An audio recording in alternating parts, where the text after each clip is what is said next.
አሁን በቀጥታ ሀገራዊና ዓለም አቀፋዊ ጉዳዮችን የምንመለከትበት የአንድ ሰዓቱን ዜና የምታደምጡበት ሰዓት ላይ ትገኛላችሁ። በቅድሚያም ሀገራዊ ጉዳዮችን በማስቀደም እንጀምራለን።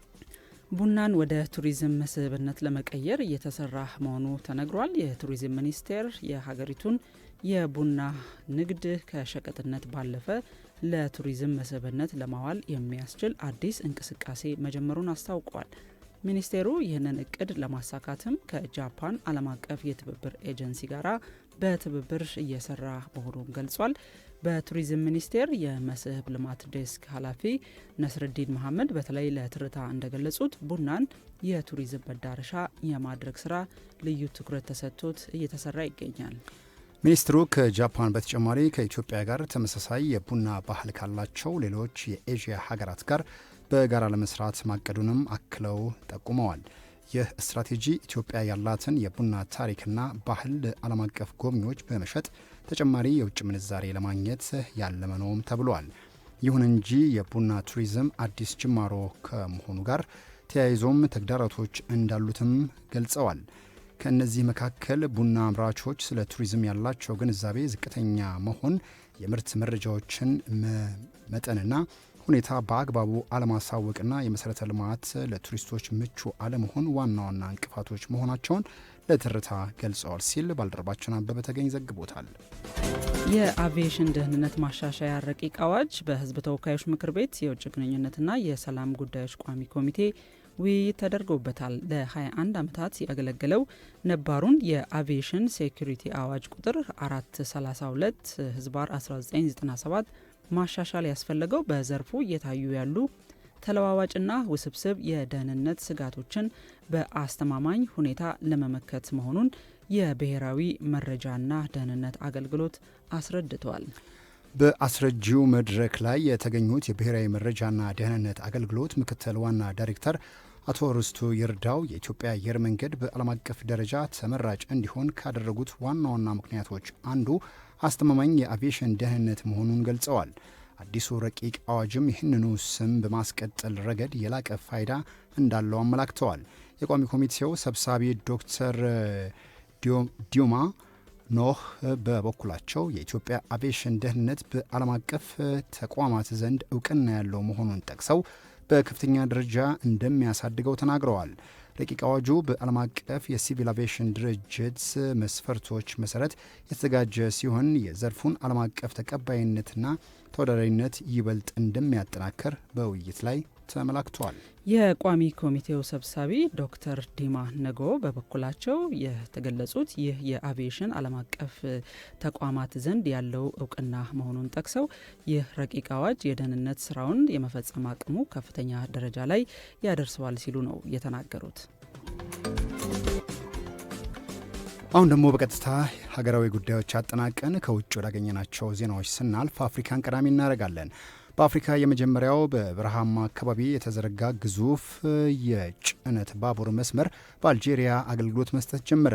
ይህ ፕሮጀክት በአልጄሪያ ምዕራባዊ የማዕድን ባቡር መስመር የተዘረጋ ሲሆን የሀገሪቱን ብሔራዊ የባቡር ትስስር በማጠናከር የኢኮኖሚ እድገትን ያፋጥናል ተብሎ ታምኖበታል። የባቡሩ መስመር አገልግሎት በሰጠበት ወቅትም የአልጄሪያ ፕሬዚዳንት አብዱልመጂድ ታቦን ተገኝተው የእንኳን ደስ አላችሁ መልእክት ለሕዝባቸው አስተላልፈዋል። ይህ 950 ኪሎ ሜትር የባቡር መስመር የሚሸፍነው ፕሮጀክት 575 ኪሎ ሜትሩ በቻይና የባቡር ግንባታ ኮርፖሬሽንና በአልጄሪያ የመንግስት ኩባንያዎች የተገነባ መሆኑ ተነግሯል። በቻይና ኩባንያ በአልጄሪያ ውስጥ የተከናወነ ትልቁ የመሰረተ ልማት ፕሮጀክት እንደሆነም ተነግሮለታል። ባለፉት 2 ዓመታት ውስጥ ከ8000 በላይ ቻይናውያንና አልጄሪያውያን ሰራተኞች ሙቀቱ እስከ 55 ዲግሪ ሴልሺየስ በሚደርስበት በዚህ ኃይለኛ የአሸዋ ንፋስ ባለበት እንደዚሁም የውሃ የነዳጅ እንደዚሁም የኮሚኒኬሽን አቅርቦት ውስን በሆነበት በሳሃራ በረሃ ውስጥ በዚህ ፕሮጀክት መሳተፋቸው እጅግ የሚያስመሰግናቸው መሆኑን የአልጄሪያው ፕሬዝዳንት መልእክት ባስተላለፉበት ወቅት ላይ ተናግረዋል። የፕሮጀክቱ ተቆጣጣሪዎች የቻይና ኩባንያ ሲሆን የሀዲድ መዘርጊያ ማሽኑ ከፍተኛ ዓለም አቀፍ ብቃት ያለው መሆኑን ገልጸዋል። ይህ ማሽን በአንድ ጊዜም ከ500 ሜትር በላይ ሀዲድ የመዘርጋት አቅም ያለው ሲሆን በከፍተኛ የበረሃ የአየር ሁኔታ ውስጥ እንኳን ሳይቆራረጥ ትክክለኛ ስራን መስራት የሚችል መሆኑም ተነግሯል። ሲጂቲኤን ነው የዘገበው። በመጨረሻም የዩክሬኑ ፕሬዝዳንት ቮሎዲሚር ዜሌንስኪ የሀገራቸው ድርድር ቡድን በዚህ ሳምንት መጨረሻ በሞስኮ ኪየቭና ዋሽንግተን መካከል በሚካሄደው ሁለተኛው ዙር የሶስትዮሽ ንግግር ላይ ለመሳተፍ ወደ ዩናይትድ አረብ ኤምሬትስ በመጓዝ ላይ መሆኑን አስታወቁ። ፕሬዚዳንቱ ከትናንት ምሽት በቪዲዮ ባስተላለፉት መልእክት የሩሲያ ዩክሬን ጦርነት በዚህ ወር መጨረሻ 5ኛ ዓመቱን ለመያዝ በተቃረበበት ወቅት ለሰላም ሲባል የሚወሰኑ ውሳኔዎች እንዲሰፉም ተናግረዋል። ዜሌንስኪ አክለውም የተደራዳሪ ልዑክ ቡድናቸው በሶስትዮሽ ጉዳዮች ላይ ብቻ ሳይሆን ከአሜሪካ ጋርም በሁለትዮሽ ጉዳዮች ላይ የሚወያዩበት አጋጣሚ እንደሚኖርም ገልጸዋል። ሊስማሙባቸው የሚገቡ ጉዳዮች እንደዚሁም ተጨማሪ ስራን የሚያስፈልጉ ዝርዝር ነገሮች እንዳሉ ጠቅሰው ዩክሬን ከደህንነት ዋስትና ጋር በተያያዘ ዝግጁ መሆኗን ገልጸዋል። ኪየቭና ዋሽንግተንም ከጦርነት በኋላ በዩክሬን መልሶ ማቋቋምና ልማት ጉዳይ ላይ በንቃት እየተሳተፉ መሆኑን ገልጸዋል። ቢቢሲ ነው የዘገበው። ዕለተ ማክሰኞ የትርታ ቁርስ መሰናዷችንን በመከታተል ላይ ትገኛላችሁ። ቀደም ሲል ከሀገር ውስጥና ከባህር ማዶ ያዘጋጀናቸውን ዜናዎቻችንን ነበረ ያደመጣችሁት። ቤታችን እስከ 2 ሰዓት ከ30 ይዘልቃል። አብራችሁን ስላላችሁ እጅግ አድርገን እናመሰግናለን። የዚህ ሰዓት አጋር በመሆን ከኛ ጋር እየሰሩ የሚገኙ ተቋማት አሉ። ማን እንደ እናት የሚላችሁ እናት ባንክ አጋራችን ነው። በመላው ኢትዮጵያ ከ206 በላይ ባሉት የባንክ ቅርንጫፎቹ ፈጣን፣ ቀልጣፋና ዘመናዊ የባንክ አገልግሎት እየሰጠ የሚገኘው እናት ባንክ አንደኛው አጋራችን ነው። በዚሁም በተለይ የትምህርት ቤቶች ክፍያ ላይ የተለየ አሰራር ዘርግቷል። በቀላሉ የትምህርት ቤት ክፍያን ማከናወን ይቻላል። ከዚህ በተጨማሪም የተማሪዎችና የትምህርት ቤቱን መረጃ ማግኘት ይቻላል። የጉዞን እንደዚሁም የመጽሐፍ ግዢን ክፍያም በቀላሉ ማከናወን ያስችላል። የእናት መላ ወይም ዩኒካሽ የተሰኘው የክፍያ ስርዓት በሁሉም አካባቢዎች የዘመናዊ የባንክ አገልግሎትን በመስጠት ላይ ነው የሚገኘው። ሌላኛው አጋራችን ራይድ ነው። በ8294 ባሉበት ሆነው ፈጣን የትራንስፖርት አማራጭ ቢያስፈልጎ አልንሎ የሚላችሁ ራይድ ነው። የራይድን አፕሊኬሽን በእጅ ስልኮ ላይ በማውረድ ካሉበት ቦታ ሆነው ፈጣን የትራንስፖርት አማራጭ በ8294 ራይድ ብለው ይደውሉ። ባሉበት ከተፍ እንላለን። እጅግ ተመጣጣኝ በሆነ ዋጋ ለሁሉም ተደራሽ የሆነ ደህንነቱ እንደተጠበቀ ካሰቡበት ቦታ ይደርሳሉ። 8294 ራይድን ምርጫው እንዲያደርጉ ተጋብዘዋል። አጋሮቻችንን ከልብ አድርገን እናመሰግናለን። ከአጋሮቻችን መልእክት ተመልሰን ተገናኝተናል። አሁን በቀጥታ የምናልፈው ከሀገር ውስጥና ከባህር ማዶ ወዳዘጋጀናቸው ዜናዎቻችን ሲሆን ሀገራዊ ጉዳይ አስቀድመን እንጀምራለን። በኒጀር ጥቃት የደረሰባቸው የአስካይ አውሮፕላኖች ተጠግነው ወደ ስራ ይመለሳሉ ተብሏል። ባለፈው ሐሙስ በኒጀር ዋና ከተማ ኒያሚ አውሮፕላን ማረፊያ በደረሰ ጥቃት መጠነኛ ጉዳት የደረሰባቸው 2 የአስካይ አየር መንገድ አውሮፕላኖች ተጠግነው በቅርቡ አገልግሎት እንደሚጀምሩ የኢትዮጵያ አየር መንገድ አስታወቀ። የኢትዮጵያ አየር መንገድ በሰጠው ማብራሪያ ጥቃቱ የደረሰው ጥር 21 ቀን 2018 ዓ.ም ሌሊት በኒያሚ አውሮፕላን ማረፊያ ላይ ነው። በዚህም የአየር መንገዱ ስትራቴጂካዊ አጋር የሆነው የአስካይ አየር መንገድ ንብረት የሆኑ 2 ቦይንግ 737 አውሮፕላኖች መጠነኛ ጉዳት አስተናግደዋል ነው ያለው። አውሮፕላኖቹ በኢትዮጵያ አየር መንገድ አማካኝነት ከአከራዮች የተከራዩና በኢትዮጵያ ሲቪል አቪዬሽን ባለስልጣን ስር የተመዘገቡ መሆናቸው ተገልጿል።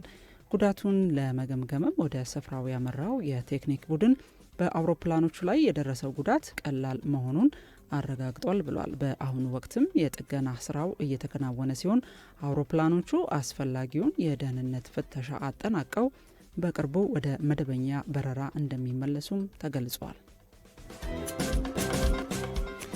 በኢትዮጵያ ተግባራዊ የተደረገ ያለው የማክሮ ኢኮኖሚ ማሻሻያ ተለዋጭ በሆነው የዓለም ኢኮኖሚ ሁኔታ ውስጥም ተጨባጭ ውጤቶችን እያስመዘገበ መሆኑን የኢትዮጵያ ብሔራዊ ባንክ አስታወቀ። የኢትዮጵያ ብሔራዊ ባንክ ገዢ ዶክተር ኢዮብ ተካልኝ የባንኩን የ2018 በጀት ዓመት የ6 ወራት እቅድ አፈጻጸም ለሕዝብ ተወካዮች ምክር ቤት የፕላን በጀትና ፋይናንስ ጉዳዮች ቋሚ ኮሚቴ ባቀረቡት ወቅት እንደገለጹት ባንኩ የገንዘብና የፋይናንስ ስርዓቱን በማረጋጋት ረገድ ውጤታማ ስራዎችን አከናውኗል ነው ያሉት። ዶክተር ኢዮብ በማብራሪያቸው ባለፈው ዓመት 17 በመቶ የነበረውን የዋጋ ግሽበት በጥብቅ የገንዘብ ፖሊሲ ትግበራ ወደ 9.7 በመቶ ዝቅ እንዲል መደረጉንም ገልጸዋል። ከዚሁ ጋር በተያያዘም ባንኮች 3.2 ቢሊዮን ዶላር የውጭ ምንዛሬ ማሰባሰብ የቻሉ እንደሆነ የገለጹ ሲሆን ይህም ካለፈው ዓመት ተመሳሳይ ጋር ወቅት ሲነጻጸር የ33.2 በመቶ እድገት ያሳየ ነው ብለዋል። የማክሮ ኢኮኖሚ ማሻሻያው ካስመዘገባቸው ስኬቶች መካከልም የውጭ ንግድ ገቢ ከ3.3 ቢሊዮን ዶላር ወደ 5 ቢሊዮን ዶላር ከፍ ማለቱና በመደበኛው የትይዩ ገበያ መካከል የነበረውን የምንዛሪ ዋጋ ልዩነት በከፍተኛ ደረጃ መጥበቡም ተጠቅሷል። የባንክ ገዢው አክለውም የባንክ ዘርፍ ተቀማጭ ገንዘብ ክምችቱ 4.2 ትሪሊየን ብር መድረሱን እንደዚሁም የተበላሸ የብድር መጠን ከ5 በመቶ እንዳይበልጥ በማድረግ አበረታች ስራ ተሰርቷል ብለዋል። የቋሚ ኮሚቴው ሰብሳቢ ደሳለኝ ወዳጄ በበኩላቸው ብሔራዊ ባንክ የዋጋ ግሽበትን ወደ ነጠላ አሃዝ ለማውረድ የወሰደው እርምጃ የሚደነቅ መሆኑን ገልጸው የዲጂታል ፋይናንስ ስርዓቱን ይበልጥ ለማዘመን የተጀመሩ ተግባሮችም ተጠናክረው እንዲቀጥሉ አሳስበዋል። አሁን ደግሞ ሀገራዊ ጉዳዮችን አጠናቀን ከውጭ ወዳገኘናቸው ዜናዎች ስናልፍ ኬንያ እናስቀድማለን። ኬንያና ፈረንሳይ ታሪካዊ የተባለ ስምምነት መፈጸማቸው ነው የተነገረው። የወታደራዊ ትብብር ስምምነት ለማጽደቅ መዘጋጀታቸውን ዴይሊ ኔሽን ዘግቧል። ኬንያና ፈረንሳይ ታሪካዊ ሲሉ የጠሩትን የወታደራዊ ትብብር ስምምነት ለማጽደቅ መዘጋጀታቸውን ዴይሊ ኔሽን የዘገበ ሲሆን አክሎም ኬንያ ከመደበኛ ጋሮቿ ከብሪታንያና ከአሜሪካ ባለፈ ሌሎች የመከላከያ አማራጮችን መፈለግ ከጀመረች ወዲህ ይህ በናይሮቢና በፓሪስ መካከል የተደረገ የመጀመሪያው ስምምነትም ነው ተብሏል። በኬንያና በፈረንሳይ መካከል የሚደረገው ወታደራዊ ትብብር ለኬንያ ጦር የሚሰጥ የስልጠና ፕሮግራምን፣ የባህር ላይ ደህንነት ማጠናከርና በሁለቱ ሀገራት ወታደሮች መካከል የሚደረጉ የጋራ ወታደራዊ ልምምዶችን ያካትታል መባሉን ዴይሊ ኔሽን ነው በዘገባው ያሰፈረው። በፕሬዚዳንት ዊሊያም ሩቶና በፈረንሳዩ አቻቸው ኢማኑኤል ማክሮን መካከል ባለው መልካም ግንኙነት ምክንያትም የሁለቱ ሀገሮች ግንኙነት ከጊዜ ወደ ጊዜ እየጠነከረ መምጣቱ ነው የተነገረው። በዚህም መሰረት ኬንያ እንደ አውሮፓውያኑ አቆጣጠር ግንቦት 12 ቀን 2026 ላይ የፈረንሳይ አፍሪካ ጉባኤን እንድታስተናግድ ተመርጣለች። ይህም ጉባኤው ፈረንሳይኛ ተናጋሪ ባልሆነ የአፍሪካ ሀገር ሲካሄድ የመጀመሪያው ያደርገዋል ነው የተባለው። በመጨረሻም አሜሪካና ህንድ የንግድ ስምምነት ላይ መድረሳቸውን ትራምፕ ከሙዲ ጋር ካደረጉት ስልክ ጥሪ በኋላ አስታወቁ። እንደ ትራምፕ ገለጻ ከሆነ ህንድ ከ500 ቢሊዮን ዶላር በላይ የሚወጡ የአሜሪካ ዕቃዎችን ለመግዛት ተስማምታለች። የአሜሪካው ፕሬዚዳንት ዶናልድ ትራምፕ ከህንዱ ጠቅላይ ሚኒስትር ናሬንድራ ሞዲ ጋር የንግድ ስምምነት ማድረጋቸውን ያስታወቁ ሲሆን በዚህም አሜሪካ ከህንድ በሚገቡ ዕቃዎች ላይ የጣለችውን ታሪፍ ከ25 ከመቶ ወደ 18 ከመቶ ዝቅ ታደርጋለች ነው የተባለው። ትራምፕ ትሩዝ በተሰኘው የማህበራዊ የትስስር ገጻቸው ላይ ባሰፈሩት መልእክት ላይ እንደገለጹት ከሆነ ህንድ የንግድ መሰናክሎችን ወደ ዜሮ እንደምትቀንስና ከሩሲያ ዘይት መግዛቷን እንድታቆም ገልጸዋል። ህንድ ከሩሲያ ዘይት ለመግዛት በመወሰኗ ምክንያት ተጥሎባት የነበረው ተጨማሪ የ25 በመቶ ቅጣት ታሪፍም ይነሳላታል ብለዋል። ይህ መልእክት የተሰማው ህንድና የአውሮፓ ህብረት ለ2 አስርት ዓመታት ያህል ተቋርጦ የነበረውን የንግድ ድርድራቸውን አጠናቀው ታሪካዊ ስምምነት ማድረጋቸውን ካስታወቁ ከአንድ ሳምንት በኋላ መሆኑን የተነገረው። ጠቅላይ ሚኒስትር ናሬንድራ ሞዲ በኤክስ ገጻቸው ላይ እንዳሰፈሩት ከሆነ ከአሜሪካ ጋር ስምምነት ላይ በመድረሳቸው ደስተኛ ነን ብለዋል። ሀገራዊና ዓለም አቀፋዊ ጉዳዮችን በድጋሚ ያስመለከትናችሁ አብራችሁን ስላላችሁ እጅግ አድርገን ነው የምናመሰግነው። እስከ 2 ሰዓት ከ30 እንዘልቃለን። በስቱዲዮ ስልኮቻችን ሀሳቦቻችሁን አድርሳችሁናል። ከልብ አድርገን እናመሰግናለን። አብሮን የቆየው ራይድ በ8294 ፈጣን የትራንስፖርት አማራጭ ባላችሁበት ሁሉ አለን። እያላችሁ ይገኛል።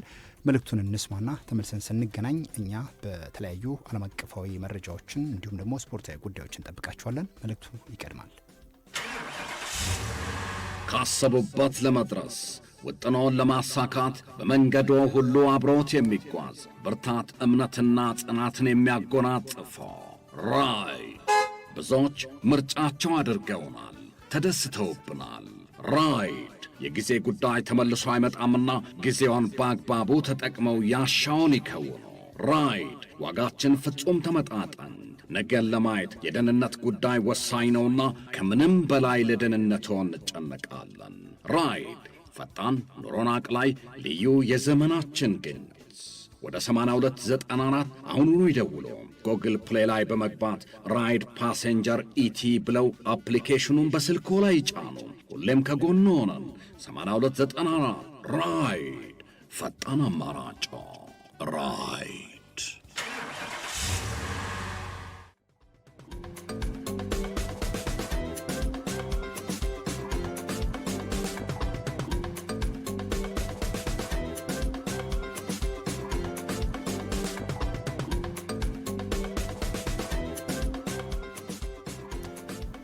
ተመልሰን ተገናኝተናል። ቆንጅት ተሾመና ምዲን ሸረፋ እያስተናገድናችሁ የጋራ ቆይታ እያደረግን እንገኛለን። አብራችሁን ስላላችሁ ከልብ አድርገን ነው የምናመሰግነው። አሁንም እንደቀጠልን እንገኛለን።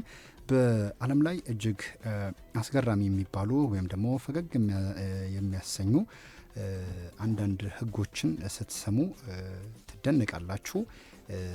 የነዚህ አስገራሚ ሕጎች አንዳንዴ እንደዚህ አይነት ሕግም አለ እንዴ በሚያስፈል መልኩ ሕጎችን ስትሰሙ ሀገራቱ በእንደዚህ አይነት ሕግ እንዴት ይተዳደራሉ የሚያስብል አይነት ጥያቄ ውስጥ ተገባላችሁ። በአንዳንድ ሀገራት እንግዲህ የሚጣሉ ሕጎች አንዳንድ ጊዜ መብላት ያለባችሁን የራሳችሁ ፍቃድ የራሳችሁ ምኞት የሆኑ ምግቦችን መመገብ አሊያም ጸጉርን መቆረጥ ወር ደግሞ ሌሎች ተመሳሳይ ጉዳዮችን እንዳትከውኑ የሚከለክሉ ሕጎችን ጭምር ትመለከታላችሁና እንዴት በዚህ አይነት ደረጃ ሰዎች ይኖራሉ በሚያስብል ሁኔታ ውስጥ አንዳንድ ሀገሮች አስገራሚ ሕጎችን በከተማ ውስጥ ተግባራዊ ሲያደርጉ እንመለከታለን። እነዚህ ሕጎች እንዴት ሊተገበሩ ቻሉ የሚለው ጥያቄ በራሱ አነጋጋሪ ሆኗል። ለማንኛውም በእንግሊዝ አስገራሚ ከሚባሉ ሕጎች አንዱ እንግሊዝ ውስጥ በእንግሊዝ ፓርላማ ውስጥ መሞት በግቢ ውስጥም መሞት እንደማይፈቀድ አንዱ ከሚገለጽና አነጋጋሪ ከሆነ ሕግ ነው። መሞት አይፈቀድም፣ አይቻልም። ይሄ ያስቃል። ተፈጥሮን መጋፋት እሺ፣ ወጥቶ መሞት አለበት። ኔዘርላንድ ደግሞ ከከተማ ወጥቶ ኔዘርላንድ ደግሞ ማስቲካ መብላት የሚባል ነገር በፍጹም የማይቻል ነገር ነው፣ እንዳታስቡት፣ እንዳትሞክሩት ትላለች። እሱም ትንሽ አነጋጋሪ ከሆኑ ሕጎች መካከል የሚጠቀስ ነው እና እነዚህ ሕጎች በአንዳንድ ሀገራት ወይም ደግሞ መጤ በሆኑ ሀገራት ያንን ነገር ማየት ትንሽ ያልተለመደ ነው። ሌላው ትንሽ አስገራሚ የሆነው የኦስትሪያና የአውስትራሊያ የሀገር ስም የሚመሳሰልባቸው ሰዎች አውስትራሊያ ውስጥ ካንጋሩን ለመጎብኘት መሄድ የፈለጉ ሰዎች አንዳንዴ ኦስትሪያ መገኘታቸውን ይረሱና ኦስትሪያ ውስጥ ካንጋሮ የታለ የሚል ጥያቄ ያነሳሉና የኦስትሪያ መንግስት በመቸገሩ ትልቅ ቢልቦርድ ከተማ ውስጥ በማሰራት ዚስ ኢዝ ኖት አውስትራሊያ ዚስ ኢዝ ኦስትሪያ የሚል ትልቅ ቢልቦርድ እንዲሰቅል የተገደደበት ሁኔታ ትንሽ ቱሪስቶችን አስገራሚ አስብሏቸዋል። ወደ ስፖርት መረጃዎቻችን ስናልፍ 19ኛው ሳምንት የሲቢኢ የኢትዮጵያ ፕሪሚየር ሊግ መርሃ ግብርን እንጠቁማለን። ነገና ከነገ በስቲያ የሚካሄዱ የፕሪሚየር ሊጉ ጨዋታዎች አሉ። አዲስ አበባ ስቴዲየም ላይ ነገ ሽረ ከተማ ከሽረ ምድረገነት የሚያደርጉት ጨዋታ አለ። በተመሳሳይ ሀዲያ ሆሳዕናና መቻል እንደዚሁ ጨዋታቸውን ያደርጋሉ።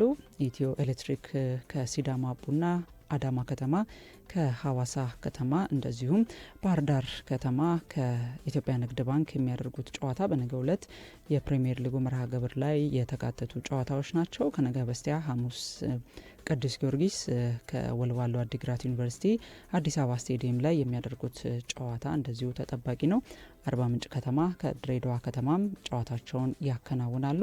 ነገሌ አርሲ ከመቀሌ ሰባ እንደርታ፣ ኢትዮጵያ ቡና ከወላይታ ድቻ ተጠባቂ የፕሪሚየር ሊጉ ጨዋታዎች መካከል ናቸው። ከፍተኛ የግብ አስቆጣሪዎች ደረጃ በ18ኛው ሳምንት ጨዋታዎች ላይ የተመዘገቡ ውጤቶችን ጨምሮ የቅዱስ ጊዮርጊሱ አቤል ያለው በ8 ግቦች እንደዚሁም የኢትዮጵያ ንግድ ባንኩ አዲስ ግዳይ በተመሳሳይ 8 ግቦች መሪነቱን ሲይዙ የሐዋሳ ከተማው ጌታነህ ከበደ፣ የመቻል መሐመድ አበራ እንደዚሁም የአርባ ምንጭ ከተማ ተጫዋቹ ታምራት እያሱና የኢትዮጵያ ቡናው አቡበከር አዳሞ 6 ግቦችን በማስቆጠር ሁለተኛ ደረጃ ላይ ተመሳሳይ ደረጃን ይዘው ይገኛሉ። ወደ አትሌቲክስ መረጃዎቻችን እናልፋለን።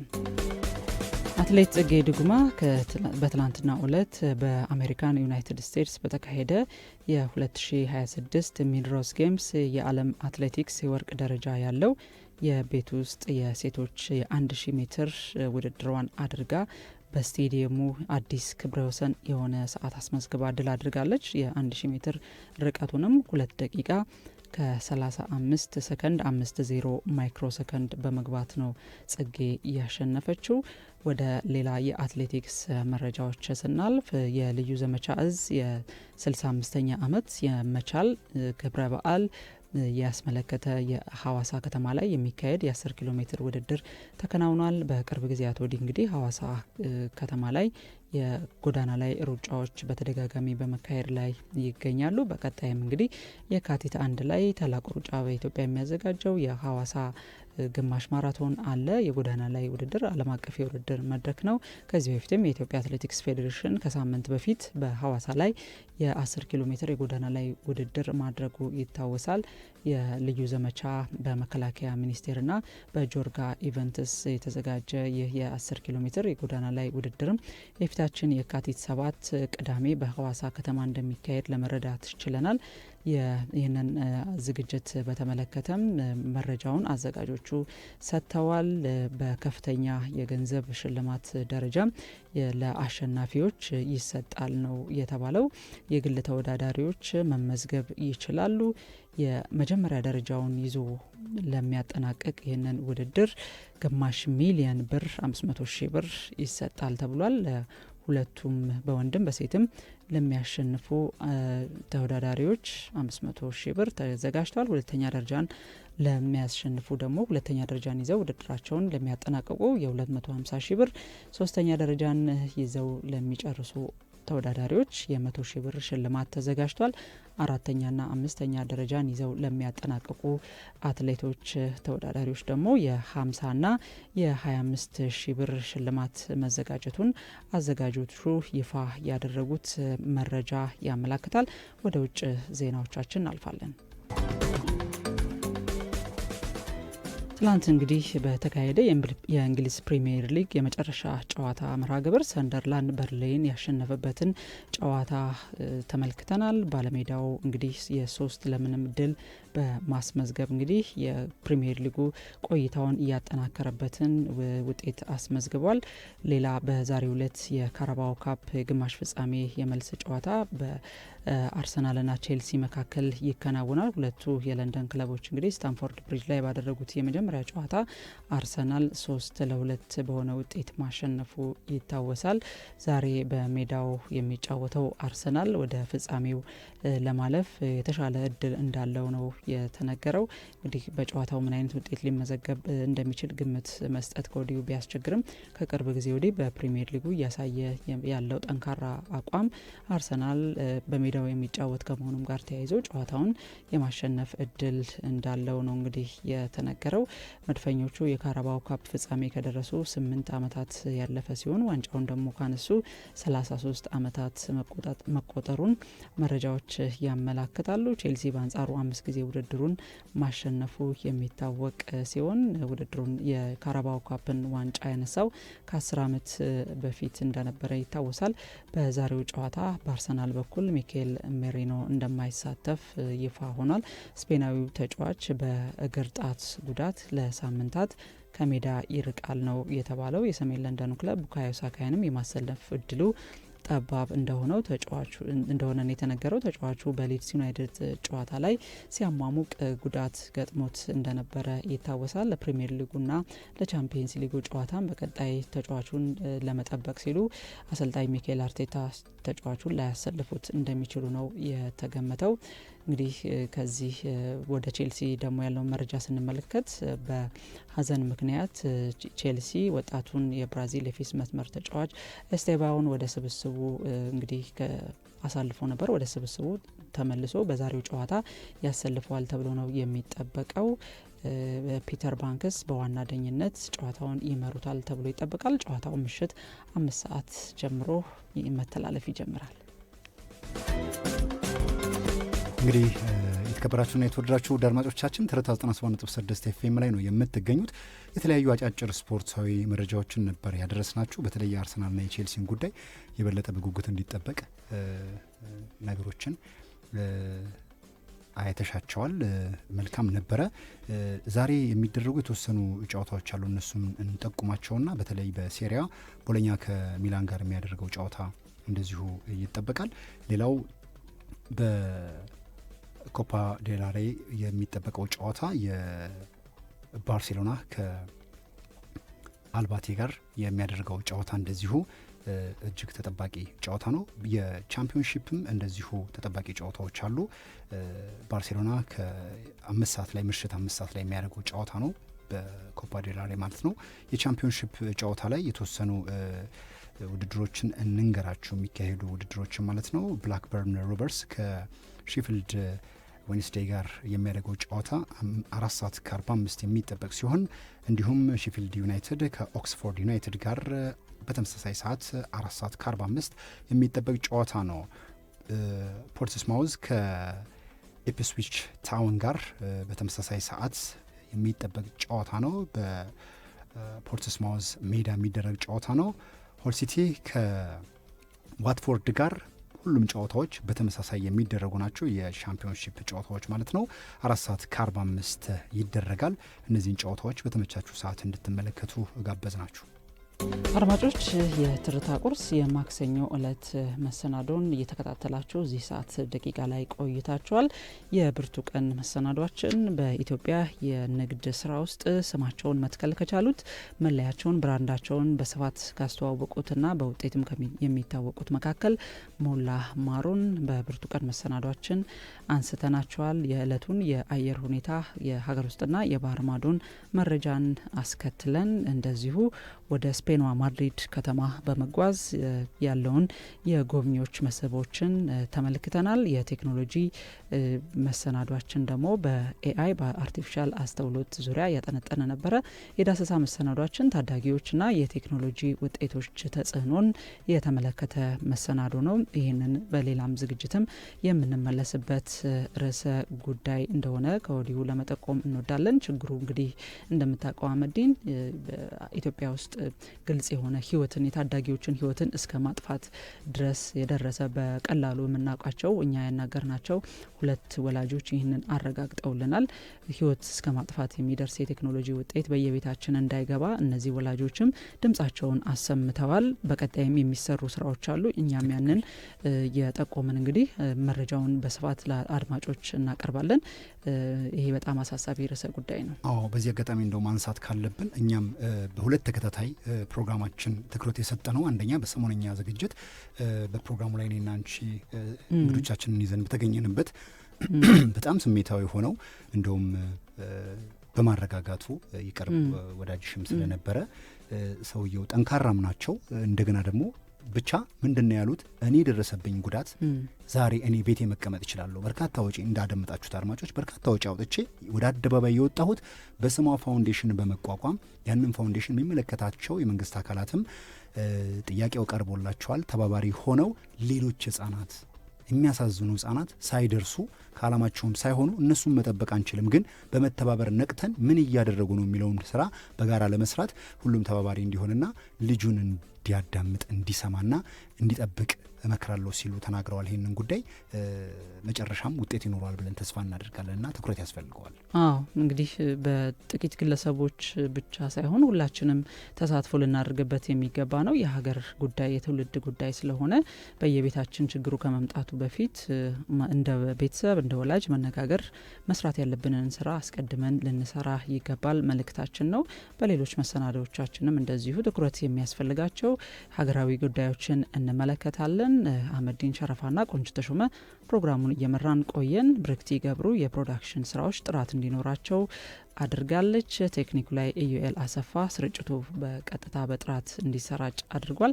እናንተ አድማጮቻችንም ከኛ ጋር እየደወላችሁ ሬዲዮ መስመራችሁን የትርታ 97.6 ኤፍኤም መስመር ላይ አድርጋችሁ እየሰማችሁን ስለቆያችሁ ከልብ ነው የምናመሰግነው። ቀናችሁ የተባረከ ይሁን። ትርታ 600 ላይ በድጋሚ እናገኛችኋለን። 6 ሰዓት ሲል ምሽት 12 ሰዓት ላይ በትርታ 4 እንገናኛለን። መልካም ቀን እንዲሆንላችሁ ተመኘን። ጤና ይስጥልን።